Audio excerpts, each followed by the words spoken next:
BBN में बढ़ने लगे डायरिया के मामले। गर्मियां शुरू होते ही विभिन्न प्रकार की बीमारियों के पैर फंसाना शुरू कर दिया है। बीबीएन क्षेत्र में डायरिया के मामलों में इजाफा हो रहा है। यहां पर हर रोज 20 से 30 मामले डायरिया के सामने आ रहे हैं। ऐसे में स्वास्थ्य विभाग की चिंताएं भी अब बढ़ने लगी है। वहीं डॉक्टरों की सलाह दी की है कि आम लोग इस दौरान जंक फूड से बचे, अपने सामने ही बने हुए खाने को खाएं, अन्यथा इससे भी डायरिया का खतरा बढ़ता जा सकता है। नालागढ़ के कार्यवाहक बीएमओ सहयोग गुप्ता ने बताया कि वैसे तो गर्मियों में हर साल की डायरिया के मरीजों में इजाफा होता है, पर इस साल भी मामले सामने आने शुरू हो गए हैं। उन्होंने कहा कि लोगों को आजकल पानी फिल्टर करके या उबाल कर पीना चाहिए ताकि डायरिया से बचा जा सके।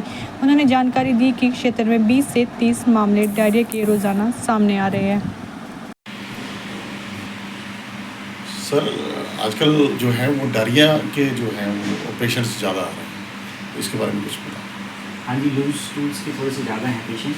वैसे तो हर साल गर्मियों में देखे जाते हैं पेशेंट बढ़ जाते हैं, तो इस साल भी काफ़ी ज़्यादा पेशेंट्स की भर्ती भी हो रही है और ओपीडी में भी बहुत पेशेंट्स आ रहे हैं।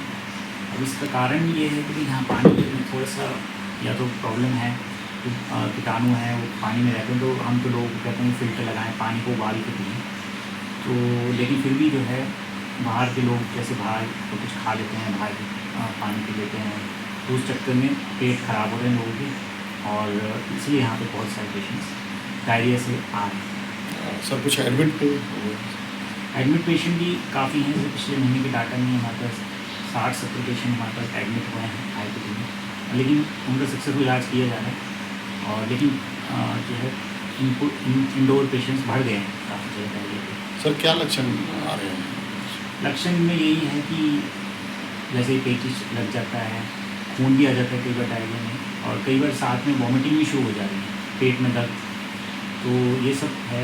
एक ही दिन में 15-20 बार लूज स्टूल हो जा रहे हैं, तो डिहाइड्रेशन से पेशेंट ज़्यादा आ रहे हैं, जिसकी वजह से हमें उन्हें ताक़ीद करना पड़ रहा है। तो रोकथाम के लिए सर क्या करना चाहिए?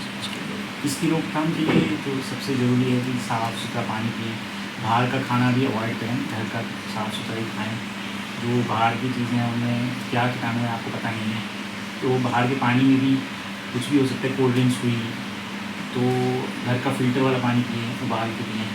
तो यही प्रिकॉशंस है, और पानी खूब पीते रहें। जैसे गर्मियाँ हैं तो नींबू पानी हुआ, ORS हुआ, ये सब पीते रहें, तो डिहाइड्रेशन हो जाती है, जहाँ सा भी यूज़फुल होगा। सर, देखा जा रहा है कि युवा पीढ़ी जो है वो जंक फूड्स में ज़्यादा इंटरेस्टेड रहती है, तो उसके बारे में क्या कहना चाहेंगे कि क्या उससे भी ये डायरिया की प्रॉब्लम्स आ रही है? हाँ जी, जंक फूड्स अवॉइड करने चाहिए। होता क्या है कि या तो बिल्कुल फ्रेश आपके सामने बने हों तो भी रिस्क है, लेकिन कई बार क्या होता है दुकानों में पुराने बर्गर पड़े हुए हैं, पुराने पड़े हैं, तो उसके अंदर कीटाणु उग जाते हैं, 1-2 दिन के पड़े होते हैं, तो वो यंगस्टर्स को देखते नहीं हैं और वो खा लेते हैं, तो उस चक्कर में ज़्यादा बीमारी फैल रही है। पर डे में कितने केसेस आ रहे हैं? पर डे ओपीडी हमारे पास जो जनरल ओपीडी है वहीं पे 20-30 पेशेंट तो रोज़ के ओपीडी में ही चल रहे हैं, उसमें से 10-15 एडमिट हो जाते हैं, तो बाकी उनकी एक ही रिकवर हो जाते हैं। लेकिन जिनको जैसे ब्लीडिंग हो गई तो उनको फिर टाइम भी लग जाता है ठीक होने में। ठीक है।